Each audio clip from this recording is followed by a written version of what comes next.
Welcome back to the Always Reading Book Club. It is your girl Kiki Reader, and we are going to start a duet series today. Now, the name of this duet series is called Trashy Affair, and it's by Gemma James, and book one is called Trashy Foreplay. We meet Jules, and she's crying. She's really distraught, really upset because her boyfriend Chris is really gone this time. They've taken breaks throughout their relationship. They've been together since she was in high schoolish, teenagerish, and she's 22 now. Her sister Britt comes by. They're polar opposites. Jules is blonde. Her sister has dark hair. She comes in. She's very put together. She models. They're totally different. So her sister does feel sorry for her, but at the same time, her sister's one of those people, okay, get yourself up, right? They're not going to let you wallow in it.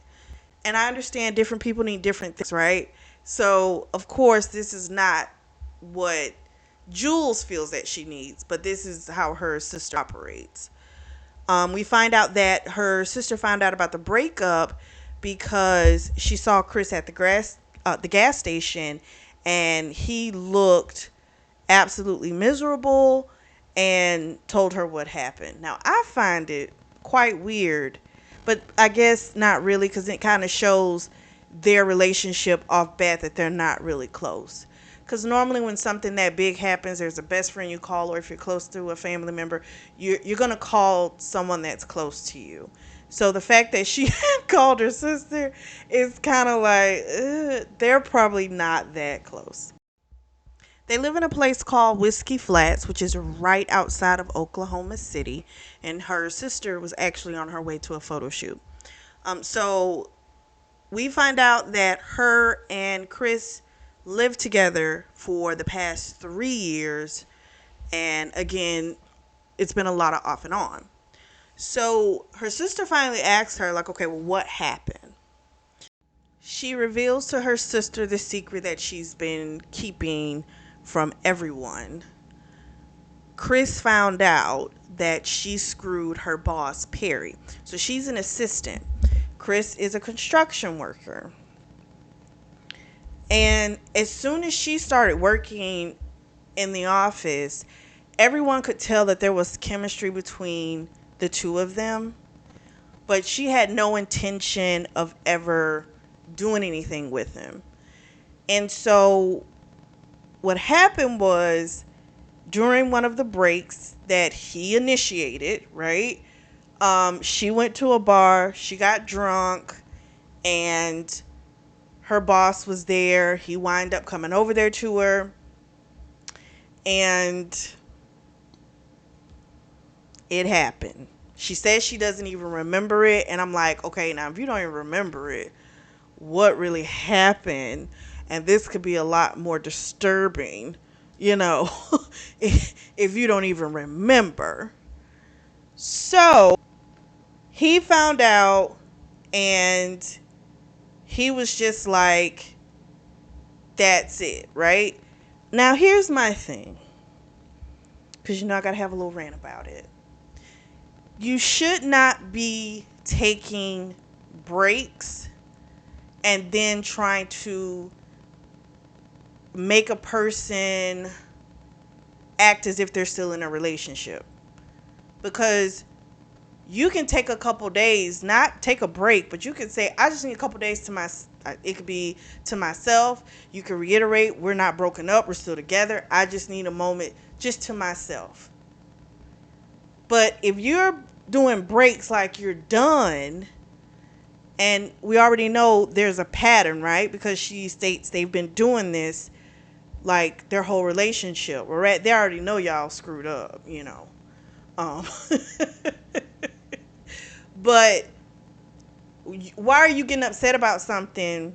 You wanted to be on a break, we on a break. This is what happens. That's why you don't make those types of decisions if you can't live with the consequences. So again, I'm wondering, okay, well, what was the argument that led up to him saying he wanted a break?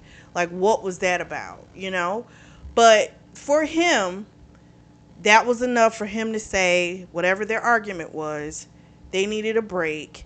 And then miraculously, he comes back and she had, she wound up sleeping with somebody else.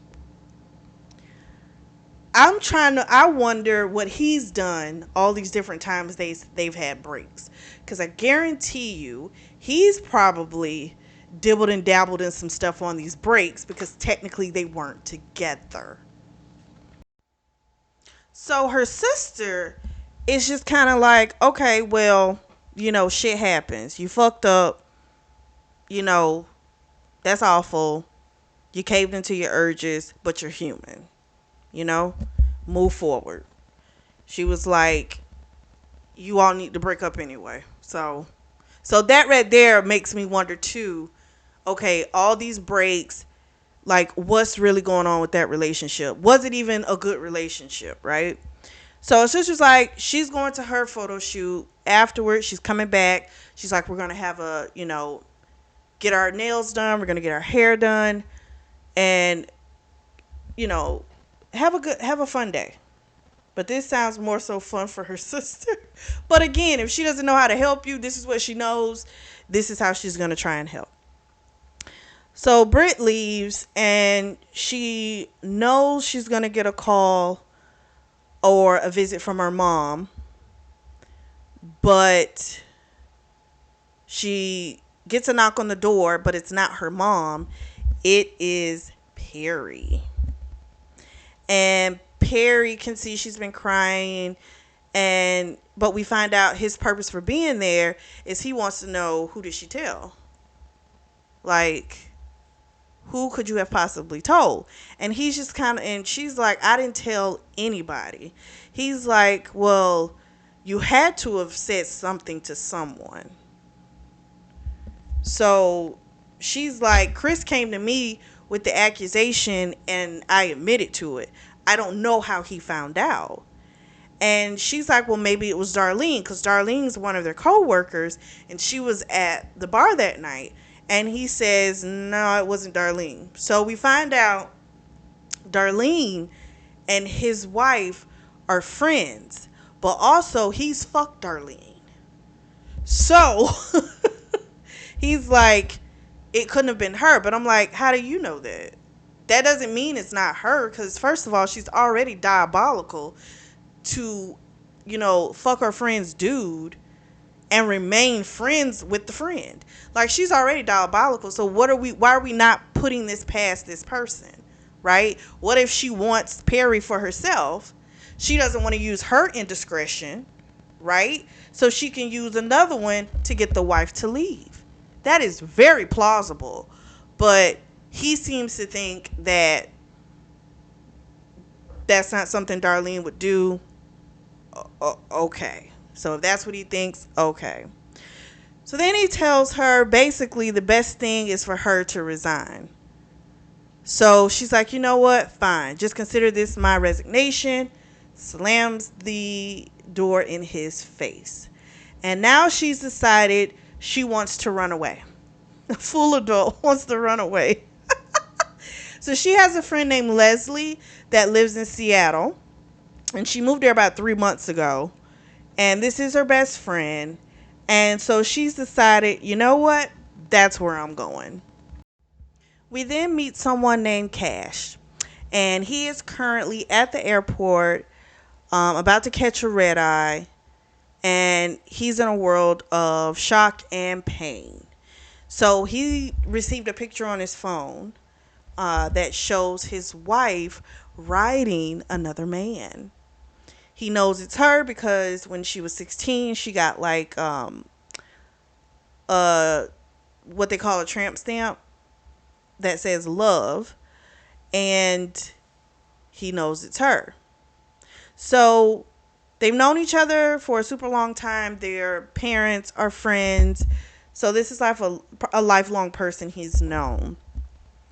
We find out that he is the CEO of an architectural company, and he doesn't fully know what he wants to do. His wife's name's Monica, and she's expecting him to come home the following night. But he, of course, is leaving out early for the element of surprise, which I think that's smart.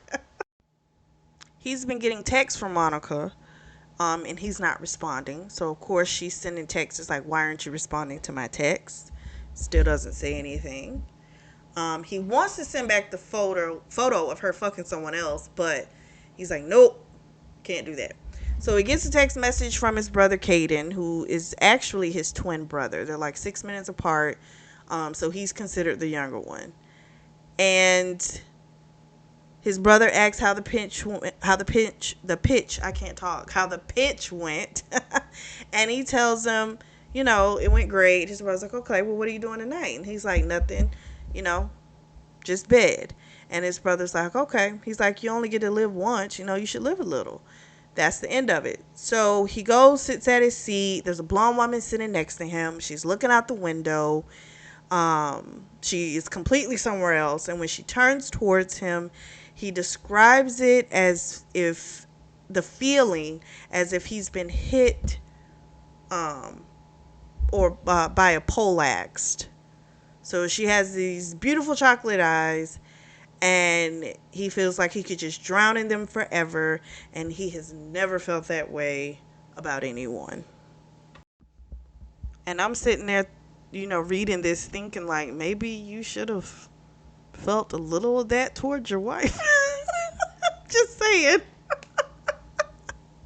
So we switch back to Jules and we find out that there's been this huge overlap with her plane, and she got, because of the inconvenience, because she's been wandering around the airport for a while, waiting for the plane to get her to Seattle, and she got bumped up to first class for this inconvenience. So when he sits down and sees her, we read his reaction, and we find out she's having this reaction to him as well. It knocks her off of her feet, and she's sitting down, so that says a lot. He has great forearms. That's her thing. She likes a good forearm. Kind of makes her think about Chris, because he works in construction, so he's all good and strong. But this guy is like on a whole nother level as far as handsome, and she also is freaking out about flying. She's a nervous flyer. He puts his hand over her hand because he can tell she's nervous, and she's sitting there thinking like, wow, like this guy seems really genuine. Because when she felt upset, never, Perry never tried to genuinely try and help her, or there was not a worry about her, being upset or anything like that, so it's just kind of like, wow, a complete stranger would show me more kindness, and yet I made the stupid mistake of sleeping with my boss who's never shown me that type of kindness. It was just a thought she had in her mind. So they talk, they have a little back and forth. They both admit they're having rough days. So she admits that she did something that hurt someone. She apologized, but she can't take it back. He admits that he got cheated on, and immediately whoever the woman is, in her head, she wants to fight the woman, because she's like, how could someone hurt someone so kind? So everyone else is pretty much asleep, and they seem to be in like this electricity bubble. Um, there's this spark that they feel. It's physical when they're around each other, and I can imagine how this is just because I've been in a love bubble before, and it's a beautiful place. It really is. But so if you're having like a crappy, especially a crappy day like these two have had, like life altering types of situations, who the hell would not want to be in that type of a bubble, you know? So I get it why it's like this little cute little place they're able to kind of be in. She's freaking out though, like bad. Because lightning strikes the plane, and then they go into some like really heavy turbulence, and girl is having a full-on panic attack. And so she had panicked earlier, but he was able to kind of calm her down. But this time, he winds up like grabbing the back of her neck, and they're so close. He's about to kiss her. Um, and he says to her, I have never wanted to kiss anyone as much as I want to kiss you right now. And then he pulls back because he feels like this is not who he is. He's not this type of guy that's married or with someone and doing something outside of that. That's just not who he is. And he says something to himself that she couldn't make out. But he appears to be very disappointed in himself that he almost allowed himself to do it. We switch back to Cash, and we find out he's having a difficult time. Um, his dick is hard. Like, Jules just truly just turns him on. He knows he's got to get a grip. They're having a little bit more conversation. She asked him what his favorite things were in Seattle. He listens to a few things. He lists a few things of how she can get around downtown on foot. It's sunny when it's not raining, and that it's just an absolutely gorgeous place. And then it has the best coffee. But she's like, I'm a tea drinker, and he's like, oh my gosh, that's just so awful. They get close to Seattle. They're getting ready to land. She's having a little panic attack again. They finally land, and they realize this is winding down. He gets his carry-on, asks her if she has one. She says no, she just checked one bag. He asked her about her friend Leslie. Before, I forgot to mention this, and we find out that Leslie and her met in college. Leslie moved to Seattle to be in a band with her brother. And he's like, okay, so both of you are gutsy. And we find out that she being Jules, initially wanted to be a writer. She used to write a lot of short stories in high school, but her mother was like, that's not practical. That's not going to do anything. She wanted her to be more like her sister. And she didn't want to, so she was like, all right, I'll do business.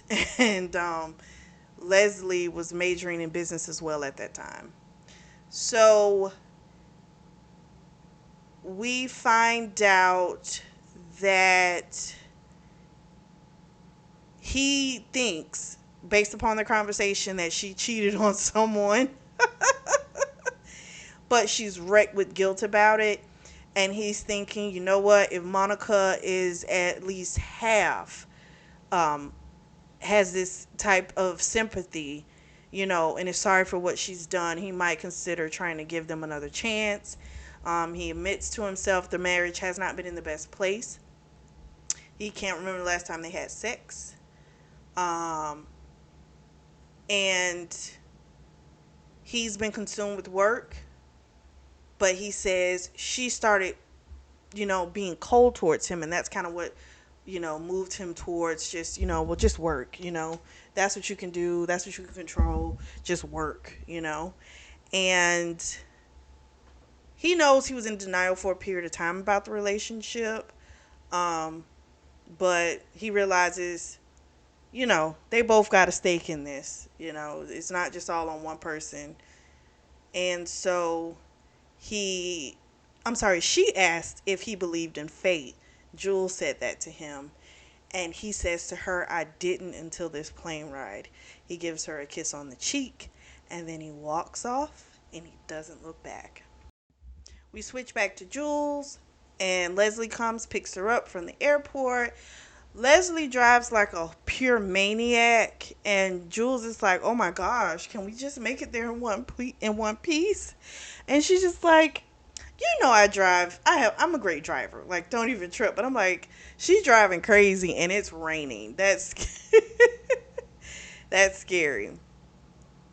So Leslie asks her, tell me what happened. And so she tells her, I messed up. I did something unforgivable. And Leslie's like, how is that? She's like, let's be honest. She's like, yeah, okay, you did something wrong. She's like, but let's be real about Chris. He's been messing with your head for a long time. she says that he never wanted to grow up. She tells a story about when they were in college, they were at a party, he got super drunk, and he was making out with a girl in the open. She forgave him for that. So, again, you can only imagine what he does when she's not around. That's drunk and in front of you. So, what do you think he does when you're not there? And she says that you're the one that's been. Well, no, Jules is thinking this, but she doesn't say it. Jules has been like taking on the financial weight between the two of them for quite a bit of time, and his drinking has increased more and more. Now, I'm wondering, okay, so does he have a drinking problem? Did his drinking increase once he found out the information and he exploded? Like, you know, what's really up with that? So she basically is painting a picture that he won shit anyway. So this isn't a bad thing that you all broke up. You know what I mean? Like, don't put this all on you. You know, that relationship just, it wasn't a good thing. And so Les tells her, because she calls her Les, she's like, do not beat yourself up about this forever, because I know that's what you want to do. So they get to the house. She meets the other band members. She takes her to her room that they're going to share. We found out Leslie's, she's a manager at Jamba Juice, I think it is. Java, something. It's a coffee place. And she tells her, you know, you can work there, you know, you can make great tips and stuff like that. And she's like, no, I need to stand on my own 2 feet. Eventually, she wants to get her own place. And you know, she's thankful that her friend is already letting her stay with her, but she doesn't want to impose any more than what she already has. So she's just gonna start looking for a job, really start a new life, not fuck with married men. And she also mentioned that she had got some money from her grandmother who passed away the previous year. So she's not going to be completely destitute. That's going to give her some time, you know, to figure things out. Cash goes home to the penthouse. Building's like 47 floors. Monica's laid out on the chaise lounge, and she says, I've been trying to call you. When you weren't answering, I called the hotel and they said you checked out. Why did you leave early? Why didn't you tell me? He says, I wanted to surprise my wife. She goes, well, you should have told me you were coming early. He says, why? And she's looking at him. She's looking at his dick too. He still has a heart on, but that's from Jules. And she's looking kind of turned on. And he opens her nightgown. He starts touching her. And he's thinking about, like, basically fucking her and thinking about Jules is what he's thinking about doing. Right? And then he decides, I'm not going to do that. But he starts touching her breasts. And she's like, what are you doing? And he says, I can't touch my wife. And she says, I'm not in the mood. And he says, why? Because you already fucked someone else? And she, of course, is like, what are you talking about? And he shows her the photo on his phone. She goes, that's you and me. And he says, that's not me because I wasn't here. So she's trying to flip it, but she will not admit anything. He tells her, you haven't let me touch you in months. She never answers. She says, I'm not going to dignify that with an answer. So we find out, you know, their families are super close. There was a recent merger that intertwined the families even more so. And she lets him know a divorce is not an option. She says, if you know what's good for you, like, you'll leave this alone. And if you don't, I'm going to make your life a living hell. So he, of course, is like, if is that a threat? And she just says, I'm just letting you know what's going to happen. She also made a comment that what did she say? She married him, but no, I'm sorry. He married her because he was in love with her. But it doesn't seem like that's why she married him, because she made a comment of like, we shouldn't have got married. So this seems to be, for her, the marriage was just about a merger. Because he says before they got married, the sex was crazy. And the minute they got married, it wasn't like that anymore. So she says she's tired and she goes upstairs. And he's just left there with all of this. Next morning, Jules gets up. She's going to take a shower. She runs up, running into a half naked Garen. He's one of the band members. He's also a big flirt. He's the lead singer. And according to Leslie, he can sing a woman out of her panties. He's been calling her gorgeous since they met. And she can already tell he's going to be a mess. So she's like, oh my gosh, I'm so sorry. She runs back in the room and he's like, no, it's okay. I'm all done. Um, she goes in, and then when she comes out, there's a note on Leslie's comforter that's telling her she already left for the day, for work. She caught a ride with one of the guys, and she can use her Beetle to get herself around today. So then her phone's buzzing, and she's thinking it's probably her mom or her sister. She's like, you know what, let me go ahead, get this over with. But when she looks at the phone, it's Chris. And he's like, where are you? He tells her, we need to talk. She's like, talk? We can talk now. He's like, no, we can't have this conversation over the phone. We need to talk face to face. When are you coming back? She says, I'm not coming back. He's like, no, she says to him, I'm not there. And he says, well, I know you're not there because I'm here now. I've been waiting for you for over an hour. So he hasn't even noticed that she's taken a ton of her stuff. And so he says, wait a minute. You're not in Oklahoma? And she says, no, I'm in Seattle. He flies off the handle.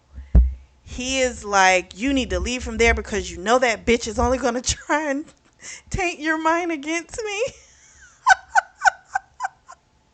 So clearly, again, this is the norm, which means the friend tells the truth about you because you do a lot of fuckboy shit. That's what I can tell. Then it's this thing of, this is the part that she says she's been ignoring. She's been ignoring these outbursts from him. And he, of course, is like, we can work this out. She's like, nope, you didn't want to work it out before. He tells her he loves her, all this crap. And then he says, is this about that marriage thing? And she realizes he was never going to marry her. And I think the fact that she was handling most of the bills, she was this doormat. And that's why he knew she was something he could fall back on, right? So I can treat you like dirt. You'll keep coming back because you love me and I know you love me, right? But I don't have to act right. I don't have to pay bills like I should. I don't have to be committed to you fully. I can play bullshit games with you and you're never going to go anywhere. So she was just a little meal ticket, is what I think, based upon his actions, is how he was treating her. And sometimes it takes you, time to get away from it to really be able to look at it. Because as far as a lot of times when you're in it, you're not able to like look at it. I always say looking at something that's a superpower, because when you're inside of it, you're just like, oh my gosh, like it's all about these feelings and it's not looking at the actual situation for what it is. And so being that she's away from it now, it's like, this was complete and utter trash. This person was never going to mean me any good. And I think it helps her truly let go, because she sees he's awful. She tells him, I'm not coming back. The place is paid up until the next 30 days. So if you need a place to stay, he erupts on her. He's like, you're the one that fucking cheated. And yet I'm the one begging you. And she just hung up the phone because there was no point. Um, so then she's like, okay, I probably need to get on the offense with my mom. So she decides to go ahead and call her to get that over with. We fast forward about 3 weeks. She's still searching for a job. She thought about going to Leslie to work at Jamba Juice or whatever it's called, Java, whatever it's called. But she's like, you know, she will do that if that's like the absolute last resort. So she's got an interview today. We also find out about the conversation between her and her mother. Her mother basically told her that it was a good thing that Chris dumped her, because he wasn't any good. But like, you've never been good on your own. Running away is you being a coward. You need to come home. And I'm just kind of like, okay. So if you're saying she can't stand on her own 2 feet, that's a problem. She's a fucking adult. That's a problem, right? And so she needs to rectify that. So she's done something so that she will not be as codependent on you all, and now you have a problem. So that just sounds like you want control. And her leaving gives you less control. Doesn't seem like it's about what's best for her. You just want control over her. And what makes you so different from Chris? Chris wanted control over her too, right? He wanted to be able to, treat her however, but she stays there and takes it, So I'm like, oh, y'all awful. She's going to a company called Mont Blake, and she goes to the receptionist, and someone comes up, really beautiful, put together woman, and the woman says, oh, hi, Miss Montgomery. She's like, could you just have him make some time for me at some point today? And the receptionist's like, okay. So she knows this is the owner's wife because she knows the person she's meeting, their name is Cash Montgomery. We know this is our Cash from the plane. She doesn't know this because remember, he never gave his name. She gave her names of Jules, but she didn't give her real name and her last name. So she's thinking like, oh, this woman seems sweet, beautiful woman, but she seems nice. So then she gets called in to his office, and they are both at a standstill. And the first thing that comes out of her mouth is, why didn't you tell me you were married? And I'm just kind of like, first of all, he don't have to tell you nothing. He didn't fuck you. He didn't kiss you. She then brings up the fact that, you kissed me. And he's like, no, I didn't. She's like, well, you almost did. I'm like, girl, stop. That is not going to work. What you're saying is we shared a moment that we shouldn't have shared, being that you're married. But because a line of physicality wasn't crossed, it's like she doesn't know how to say it. So she's like pulling out her ass. But there was an emotional attachment that happened that shouldn't have occurred. But she starts saying all this other stuff. My thing is, you can't control how a person feels, right? A person can only control how they react to it. So to me, I don't think he did anything. I don't think he did the best that he could have, right? But I feel as if because of the situation, he found out his wife's cheating on him, right? And it almost to me feels like this was something to focus on, right? Like she was terrified on the plane, but he also felt this striking, pull towards her when he, looked in her eyes. So again, I get it. At the same time, the full lines he didn't cross. He stopped himself. He was honest with you. He wanted to kiss you, but he didn't do it. Now he did give you a little peck on the forehead or the cheek or whatever, but again, people do that in casual settings. Can't really get mad about that. But he didn't fully cross that line, but I think emotionally, yes, he did. He did. So her real name is, what is it, Julia? So he thought her name was Jules, so he didn't know her last name. So why on God's green earth would he think that that was her? um, he would have no way of doing that. So I'm just kind of like, I don't know, but she was going off and saying like, he tells her like, I pull your name from a bunch of applicants. And she's like, well, I only have an associate's, I don't have a bachelor's and all this type of stuff. And she's like, and I fucked my last boss. And he's like, okay, are you trying not to get the job? She's like, no, I'm just being upfront with you. And he's like, tell me about basically your work ethic. And she says, I can multitask and I can do it well without risking the quality of the work. And he says, Jules, take the job. And so, of course, she says yes, but she feels as if she is going to go down in flames. We switch back to Cash. He sent Jules down to HR to fill out paperwork as well as an NDA. She's only one of the people that knows about his marital issues. We find out he had a private investigator follow Monica. And that was the person, I guess, or the person sent it to him, and then he sent it to Cash. So after he sends Jules away, he goes to the bathroom. He's thinking about fucking Jules, and he comes in the toilet. So afterwards, there's a knock on the door. It's Monica. He comes out, doesn't acknowledge her, just walks right past her. She tells him she has a suggestion for his PA position, and he is kind of like, who? And she says her friend, Lydia Hirsch. Apparently, she's got really great credentials and would be an excellent candidate for this job. And he's like, yeah, I can handle this on my own. She, of course, is like, well, I'm a chairperson, so, things that matter with the business, you have to run them past me. And he says, my PA has nothing to do with you.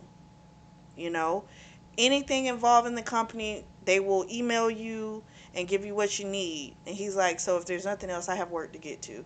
She stomps out, slams the door. I think it's just mighty funny that she's trying to get one of her friends in as his assistant. It seems like a setup. It seems like she's trying to do something super shady. The friend's going to be loyal to her, not to him. So anything, if he's trying to make any decisions about possibly leaving her, anything, that friend's going to tell her. So even business wise, like, what if there's something he doesn't need her to know about right off bat, that friend's gonna tell her. So I just thought that was just like really shady and really crazy that she thinks he would hire someone that is friends with her after everything she's done and how she continues to act. That was just kind of like, girl, is you like, are you serious?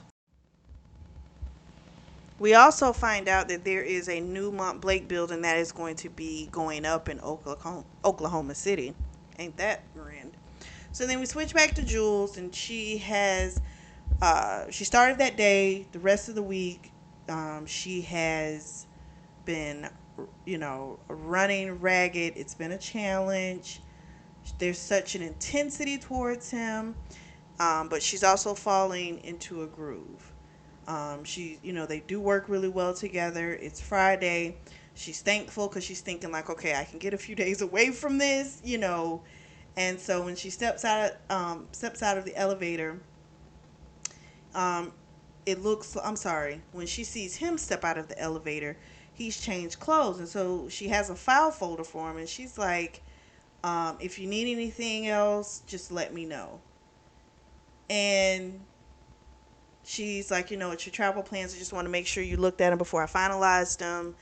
And he's looking at her kind of strange. Something's off, right? So she finds out this is Caden. This is his twin brother. And she's like, oh, okay. Because Cash comes up behind her. But when Cash comes up, before she even sees him, she can feel him. That's some intense shit. Cash introduces them, and then she leaves, walks off, goes to finish her stuff. She's taking the elevator down. Cash, of course, is going down with her. They're having a little conversation, and he has a conversation go a little sideways, and she says, "I thought we weren't going to do that. I thought we weren't going to cross any boundaries." And thankfully, they get to the atrium level, and he asks her if she has a way home. She's like, "My friend Leslie's going to pick me up." And he's like, "Okay, we'll have a good night." She leaves, and she's thinking, how am I going to get through this? Like, this is going to be a lot. And I'm like, no shit, Sherlock. What did you think? It was going to be easy? Like, we fast forward another few weeks, and Jewel has found an apartment. It's downtown, closer to the job. Leslie, of course, is like, I'm going to miss seeing your face in the morning. But Jules is like, but all my stuff was like all over your room. Like, you should be happy. So she's like, well, let's go out. Let's celebrate. So Leslie wants to go to a club called Club Shadow. Apparently, her band has been trying to play there, get a gig there, to no avail. And so she is like, maybe I'll have better luck. So they get there, and, well, no, wait a minute. We got to back up a little bit.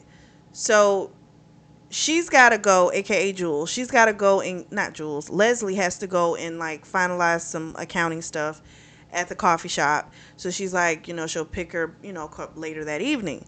So she spends that day, Jules does, going to the market. And guess who she sees? Our good old boy Cash. He buys some berries. He's telling her about the different places. And he tells her, even though it's been 5 weeks, and she takes notice that he remembers. And I'm like, well, how could he not? He literally was there the exact date that you moved there. And plus, how is he going to forget a date that, his life was changed too? He found out his wife was cheating on him. Like, he's not going to forget that date. And so he tells her, like, how do you like it? And she really likes the place. She says it's starting to feel like home. He tells her still go and do all the touristy things, type things. Still do those. They wind up going on a gondola, really close proximity, really intense. He tells her, he made a comment, something about in regards to her, if she needed to quit, he would understand. And she freaks out because she's like, I just signed a new lease. Like, I don't want to quit. He's like, no, I'm not saying you have to quit. I'm just kind of saying, if you want to move to another department, we can do that. You'll have the same pay. I would never like kick you out or fire you. Like, I wouldn't do that to you.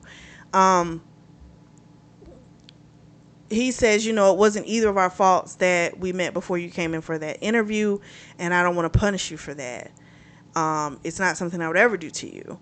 And this is the moment that I feel this is your like kind of get out of jail free card that I feel like she should have taken, because you need distance from this individual.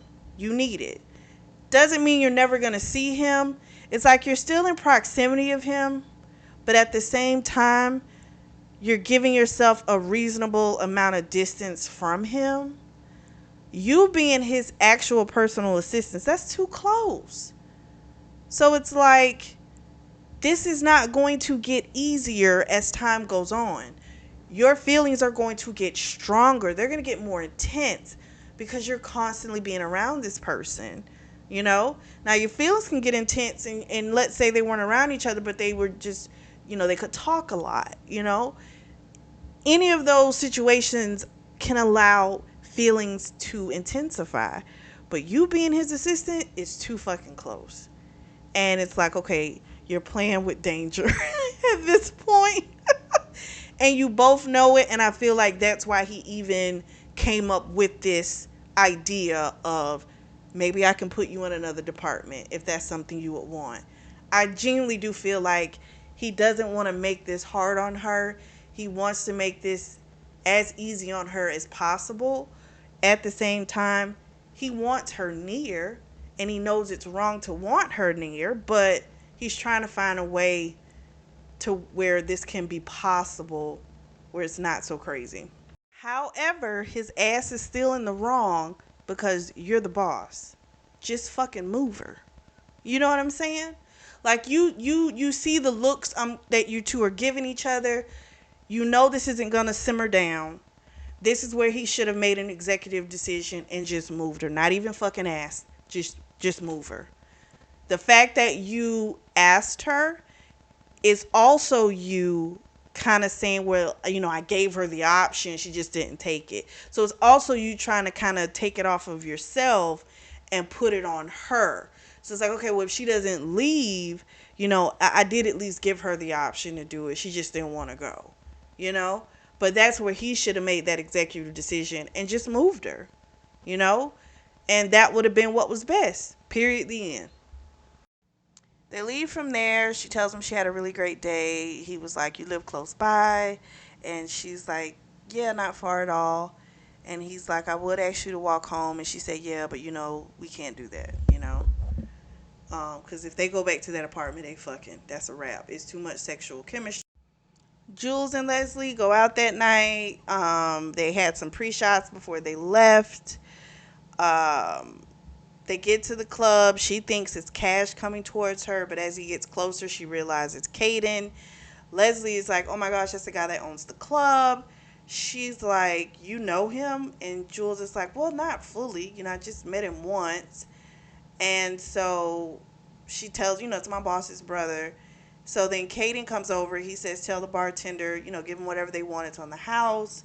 He'll be right back. So when he leaves, of course, Leslie's like, you've got to hook us up, like, please. She's like, plus, he clearly likes you. And she's just kind of like, what are you talking about? I've only met the man once or whatever. And she's like, please, please, please. So she's like, okay. She tells her, I owe you forever. They're a really good band. She believes anyway. But I think she was going to do it for her anyway. The girl took her in, so of course she's going to help out any way she can. So she sees him coming towards them again, so she meets him halfway. And she says, can I talk to you for a minute?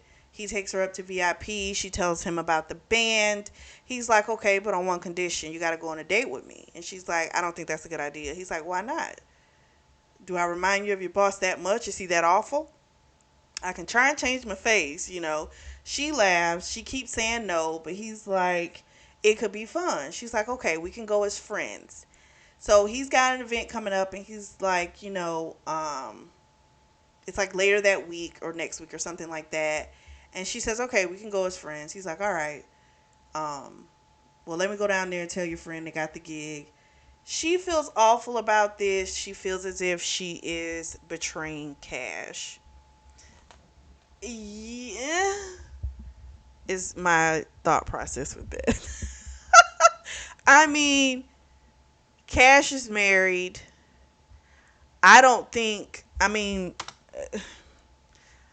wouldn't agree with you trying to get the replica. You know, she's not trying to do that. She's not trying to be with Caden. It genuinely is like a deal. So I would definitely say something to my boss about it, just because y'all got two things going on between y'all. Y'all got a, work relationship, and then y'all have this other type of relationship. But just out of courtesy, I would tell my boss, hey, listen, my friend wants to play at his club. The deal was I had to go on a date. I told him it's just as friends. I don't want you to think like I'm trying to replace you or I'm trying to do anything, shady.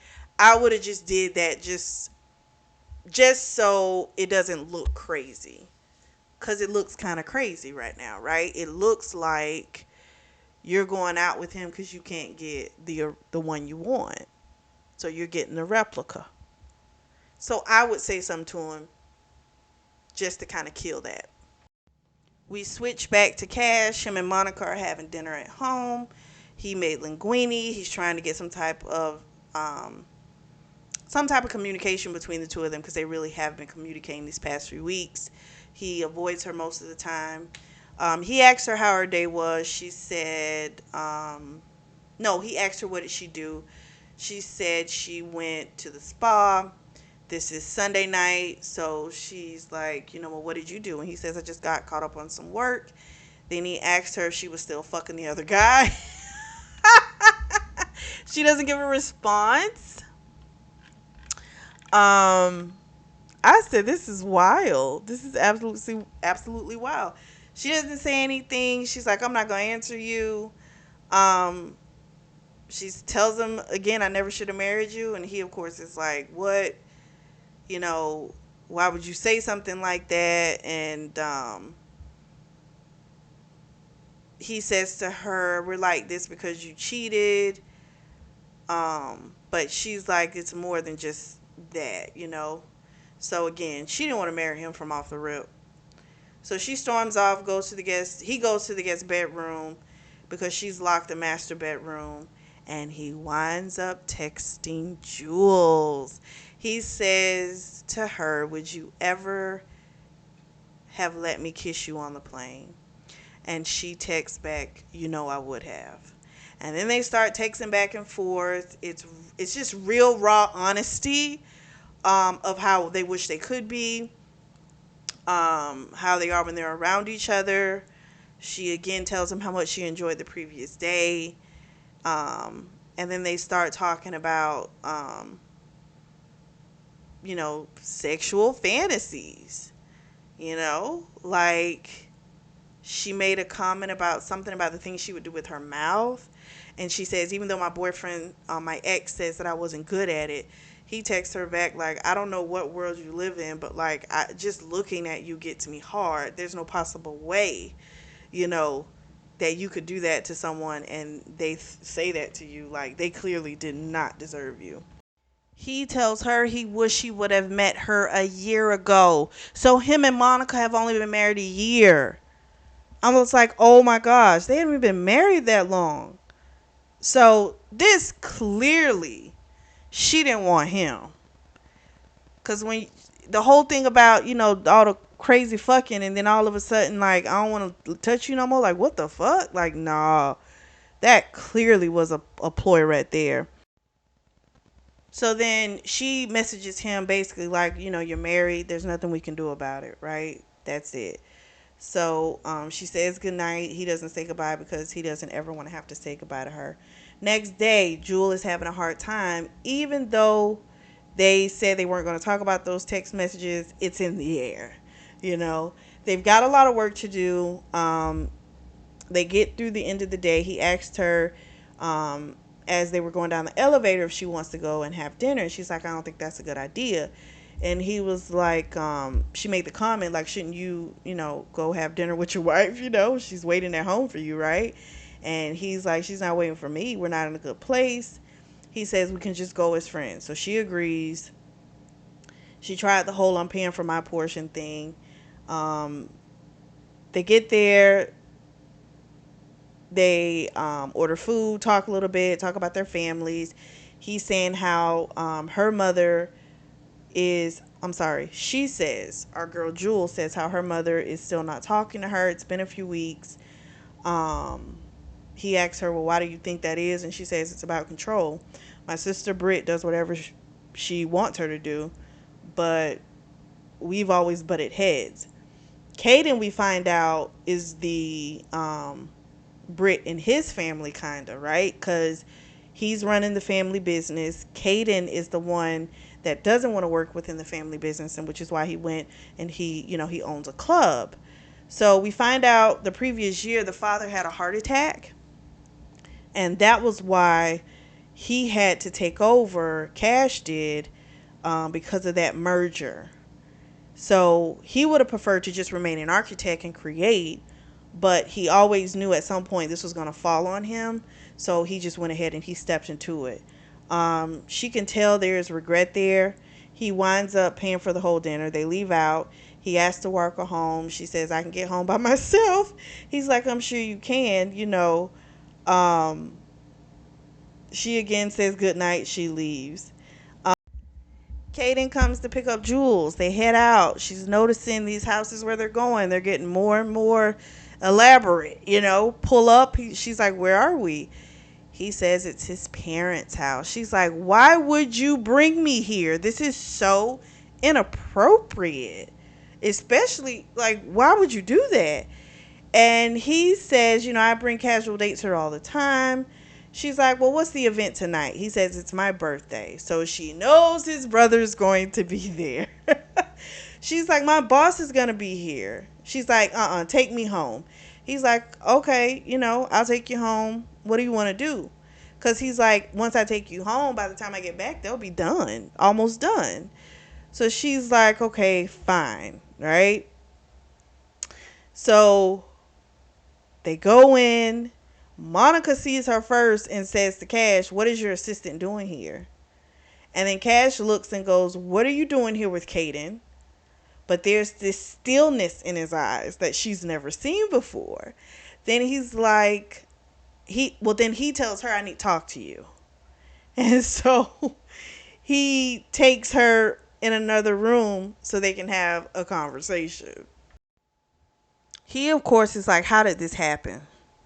And she tells him he asked me on a date in exchange for my friend, for Leslie's band to play at his club.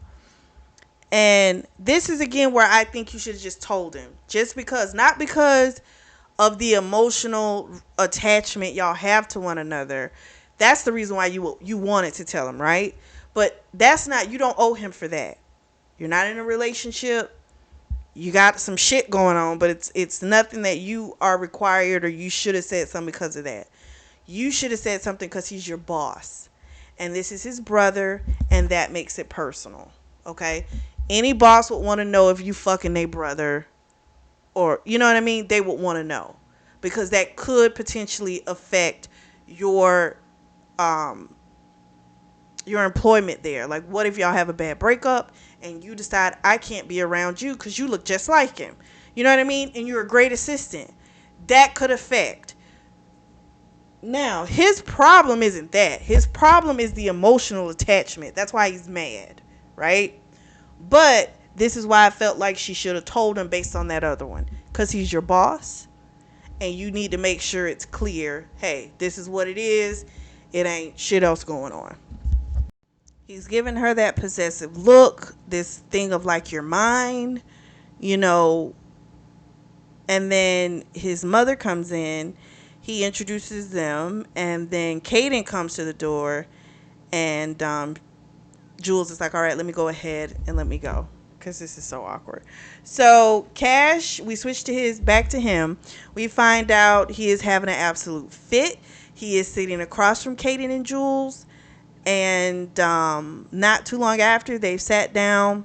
They're talking for a little bit. Monica winds up excusing herself because her father blurts out, when are you guys going to have some kids? And she's like, I got to go. And I'm like, that was so not the time to have that conversation. But that's when the dad decided to say something. So he's probably he's a trip anyway. So then Cash and Kaden's father starts talking to Kaden about the fact that, you really need to get yourself together. You need to get you someone like Monica, get you a wife and all this type of stuff. And Kaden's like, I own my own business. I'm doing well. What is the problem? I don't have to answer to anybody. His dad's like, oh, you don't have any initiative and all this type of crap. And Kaden's like, you know what? I was hoping we could get through a dinner without this bullshit, but clearly I was wrong. So he's like, Jules, let's go. So they get up, they leave. After they leave, that's when freaking Cash goes, you think my wife is so perfect, then why is my wife cheating on me? And his father says to him, if she's cheating on you, put a stop to it. He tells him, the merger just happened. We cannot afford bad publicity. And at this, he's like, there's nothing else he would have expected from his father, because that's what his father cares about, that business, that legacy. That's it. Anything that comes in the way of that, it's your job to fix it. Period. The end. Um, he did make a comment about the mother, his mother. He's like, clearly it's nothing works in this family because nobody at this table looks happy. Also, I forgot to mention from an earlier chapter, I forgot. Um, old girl Monica has been taking birth control um, because she doesn't want kids. He found out not too long after they got married. It was too much pressure. She felt like the dad was putting on her and she didn't want kids right away. So she's been taking it in secret. Now, he wasn't upset. Cash wasn't, because he's like, if you're not ready, that's fine. But he knew the parents were going to be pressuring and stuff like that. So that's why when the dad starts talking about it, girl just gets up. It just walks off. Jules is back at her apartment with Kaden. They didn't talk too much on the way. He walks her to the door. He apologizes for the shit show. She says it's fine. She lets him know this is a one and done. And he's like, you're not going to invite me in? And she says, nope. She's like, I shouldn't have agreed to the date. And he's like, damn, like I've never been like friend zone so fast. And she's like, it's not you. I just got out of a relationship. I'm just not ready. He's like, no, I understand. It's fine. So he tells her goodnight. She goes in her apartment. She's feeling very overwhelmed, lots of emotions. Her phone buzzes. It's Cash. And he's like, are you dating my brother? She's like, why are you asking me that? And he's like, because I need to know. He's like, is he there now? Are you going to fuck him? Because I need to know. And she's like, he's going crazy. And I'm like, you're married. Like, that's none of your business. And she says that to him. It's you can't ask me that. He's like, I know, but I need to know because it's driving me crazy. She tells him, I'm not dating my brother. I only did it as a favor for him giving my friend's band the gig. That's it. And then they start sexting, and then he winds up calling her, and he asks her if she sleeps naked. She says yes. He says, are you naked now? Then he says, oh, I shouldn't have said that, because she doesn't say anything. She doesn't message him back. And then he tells her, would you spread your legs and touch yourself? So then she texts him back and says, what would you like me to do after? He doesn't respond. He calls. And she's like, I shouldn't answer. But then she answers. And he's like, I know this is wrong. He's like, I'm going to hang up because the first time I hear you come, it's not going to be over the telephone. It's going to be while we're together. And he hangs up and the girl comes. I'm like, well, damn. We switch back to Cash. She's watching her at the marketplace. I'm like, oh my gosh, she's creepy. They wind up having a moment where he says he wants to touch her. And she says, touch me. And so he grabs her waist and he holds her. Then they break apart. He tells her he's going to miss her. His trip to OKC is tomorrow. She says she's going to miss him too, but asks him if he's going to miss his wife. He says he doesn't want to talk about her. And she's like, we have to at some point. And he knows that even though Jules has his heart, he is going to have to come to a resolve when it comes to Monica. His father's going to demand that, and so will his conscience. So Cash is getting ready to go on the trip. Monica comes in, tells him not to go. He's like, it's a work trip, I gotta go. And she's like, well, how long are you going to be gone? And he says, I don't know, like maybe a week, maybe a little longer. She asks him again not to go. And he, of course, is like, where's this coming from? And she's like, I just don't want you to go. She drops to her knees and she starts sucking him off. But it feels wrong to him because he doesn't want her. He wants Jules. So he pushes her off. He's like, why are you doing this? And he's like, you haven't let me touch you in forever. What is this about? She's like, fine. You want to leave? Leave. That's what you do best anyway. So then she leaves, goes to her bathroom, pops 2 blue pills. And he's like, what are those? Because apparently she doesn't even like to take aspirin as far as he knows. She won't let him see what the pills are for. He's concerned because apparently she's been boozing it up a lot as well. She's like, just leave, just go. And he's like, what happened to us? He's like, I'm just trying to get some answers, but she's not going to answer. She's not going to give him anything. She has a tear in her eye. She doesn't say anything else. He leaves, and he's thinking, maybe a week away will give some type of clarity. We switch back to Jules. It's been a lot of work this week, even with Cash gone. And so by the end of the week, she's going to have dinner with Leslie. She's running late. As she's leaving, she thinks she hears Cash's voice along with the woman's, and she knows it's Monica's. But this is not Cash, it is Caden. Because apparently Cash isn't supposed to be back for another few days. And she's trying to hear what they're talking about. Caden sees her. She runs off, gets downstairs, gets in the car with Leslie. And Leslie's like, they are working you too hard. She says, I know, but it's a big project going on. It's been crazy. She gets a text from Cash saying, I miss you like crazy, and asked her what she's up to. She messaged back going out with Leslie for dinner. He's like, the one in the band, and she's like, yeah. So he texts back, can we text tonight? She says, I don't think that's a good idea. He says, I know it's not a good idea. So Leslie's watching this, and she's looking like, okay, you've been holding out on me. She didn't want to tell her, but she winds up telling her everything while they're at dinner. And Leslie's like, listen, you need to get out of this. You need to find a new job if you have to, but you need to get out of this. This is never going to end well for you, and I don't want to see you get hurt. The one thing married men don't do is leave their wives. And she knows it's the truth. Hard thing to accept when it's not what you want. We switch back to Cash. It's been a couple days. It's a couple days later, and we find out he's back in town. He's at Club Shadow watching Jules. He's getting plastered. His brother Caden comes up, and it's like, oh, I see you came back early. And he's like, yeah, I got back. And he catches him staring at Jules. He's like, oh, so you got something going on with her. He's like, no, I don't. He's like, well, you got it bad for her. And he admits that he does have it bad for her. He tells him, but nothing's happened. So then Caden's like, don't beat yourself up.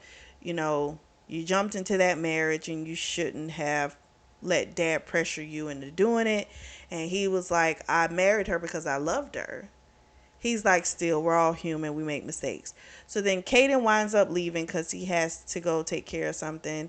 And Cash is looking like he's ready to take someone out because he sees the tattoo guy flirting with Jules. So when he sees her move to the dance floor, he jumps his little ass up. We switch back to Jules, and she's getting ready to dance because the band's about to go on in a few. And as she's dancing, old boy comes up behind her. They're grinding. He tells her to come up to VIP. He's telling her how much he missed her and all this stuff. She tells him no at first, but then she winds up going up there in VIP with him. They wind up having this mad, passionate kiss. It's wrecking them both.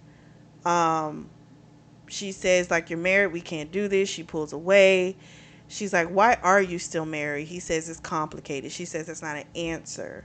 She's like, why? If you don't love her, why won't you leave her? He says he did love her, but she's not the same person that he married. He asked to go home with her, and she gave him 5 more minutes of kissing because he was like, I want to taste you on my lips before I go to sleep tonight. If I could bottle you up, I would. And then she, of course, is saying again, we can't do this. She can't fall into this pattern of another married man. If he finds happiness, it's not going to be with her. Jules gets super drunk. She's back at Leslie's place with the guys. She's talking to Garen. He's being all flirty with her, and she says she has no filter, right? So she's like, I'm not going to sleep with you. And he's like, I don't sleep with drunk girls. She's like, okay, good. Don't let me sleep with anyone else either. And he's like, okay, no problem. And she says, it happened the last time. I don't remember it. And the guy's like, that's fucked up. How the hell do you not remember? Then Leslie comes, gets her, takes her to the room. She tells Leslie she kissed him. Leslie's like, you gotta stop. You just gotta, or you're gonna get hurt. She's like, even if he does leave his wife, he's just gonna do the same thing to you. Once a cheater, always a cheater. She says, okay, so then that's what I am, right? She's like, no, I know the type of person you are. She's like, exactly. You don't know what type of person he is, so you can't make that judgment. And so eventually she lays down, goes to sleep. Well, she tries to go to sleep. Then she texts him and asks him if he's alone. He says, I am. And he says, are you? And she says, yep. She says, I'm at Leslie's house. He's like, are you with the guy with the tattoos? And she's like, yeah, he's here. And he's telling her how crazy it makes him for her to be with somebody else, even though he knows he can't tell her. Um, it's a whole mind fuck. It's a whole mind fuck between the two of them. It really is. He keeps saying it's more complicated. He says if he divorces, it's more than just them, but he doesn't go into more detail. Um, I'm just kind of like, about the merger, so it's got something to do with business. So I don't know if like that should be a shock, with him saying, hey, it's more than just the two of us, right? There's more in this marriage. Um, she, says she winds up shutting off her phone, falls asleep. And then the next day at the farmer's market, he doesn't show up. We switch back to Cash, and the week has been really hard for both of them. She doesn't say anything outside of work to him. By the end of the week, he goes to the market, um, and she's not there. So then he goes to her apartment. He gets the tea just the way she likes it, and he decided he's gonna tell her that he loves her, and if she feels the same way, then he's gonna blow up his whole life. But again, I'm like, if you ain't happy, I don't know. I guess it just depends on how you look at it, how you want to do it. But if you ain't happy, blow that shit up so you can be. That's how I see it. But I guess if you don't really want to deal with something, why would you blow up your life? I don't know. So I guess it's just how you look at it. He knocks on the door. And she's like, what are you doing here? He's like, you didn't show up to the market. She said, well, you didn't show up last week. He says, are we keeping tabs?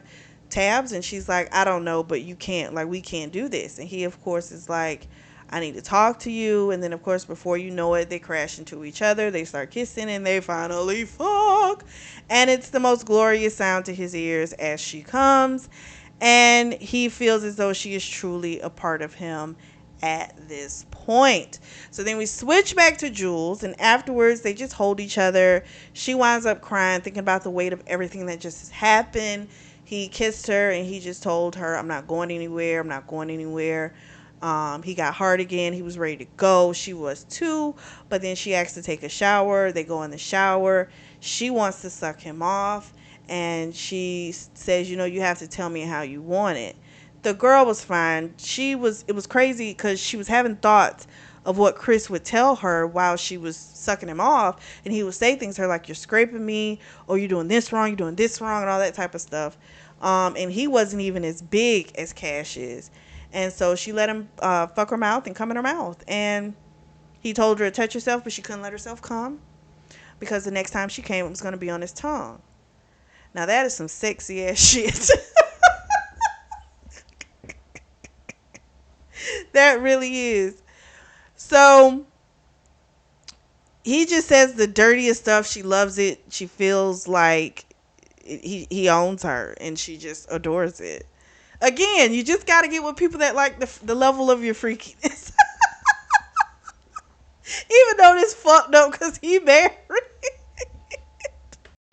They go back to bed. He eats her pussy until she comes. There's a finger in her ass, finger in her pussy. It's hardcore. They're going at it. They wind up saying they love each other while they're fucking. Because she says at first, she's like, I love you. And he says, I love you more than anything. And he says, you got to believe me. And then after they both come, he says to her, I'm going to ask Monica for a divorce. She says, are you sure that's what you want? He says, you're all I want. And he takes off his wedding band and then puts it on the nightstand. He stayed there until Sunday. Eventually he leaves. He tells her he's going to, go now, make things right. He's going to tell Monica everything. And after he leaves, he turns his phone on. He has a ton of messages from Monica and voicemails and other stuff. Work as well, but he says, you know what, I'll deal with that later. When he pulls up to the building, there are a bunch of emergency vehicles, cops, everything are there, and he, of course, is looking like, what the heck is going on? Like, this is what the hell. So when he gets up to the door, he says, my wife is Monica Montgomery. And they say, are you Cash Montgomery? And he says, yes. They say, your wife's missing. And that's how it ends. So the second and last book in the duet is called Trashy Conquest. So we will get into that next week. What did you all think of this? I really liked it. It's such a, like, okay, it's like, okay, that's not hard. He's married. You leave him alone. But then it's like hearing it from this emotional side. Again, this is one of those things that where when you are in it, right? And you're looking out of it, it's like there's no possible way you cannot be with this person. But us, being able to read it, you can look at it and go, girl, this fucked up. Don't do it. But I really like the story. I will say my prediction. I haven't read the second book yet. I think she's fucking the brother, because when he showed the picture, she made the comment, that's you. Him and his brother are identical. He knows it wasn't him because he hasn't fucked her. So I'm thinking she's fucking that brother. That's who she really wanted. It's just too many little things with them. And I'm like, why are they talking? What's going on? Don't get it twisted. You can talk to your brother and sister-in-law. I get that. But there is just something going on. I'm like, this is weird. So I think that's going to be one of the revelations in book 2. Let me know what you guys think. Drop down in the comment section and let me know. If you are in the market for a beautiful notebook or journal, I do have those available. And those links are going to be available down in the description section as well. Make sure you like and subscribe and share. As always, I truly do thank you all for your support, and thank you for tuning in to the Always Reading Book Club.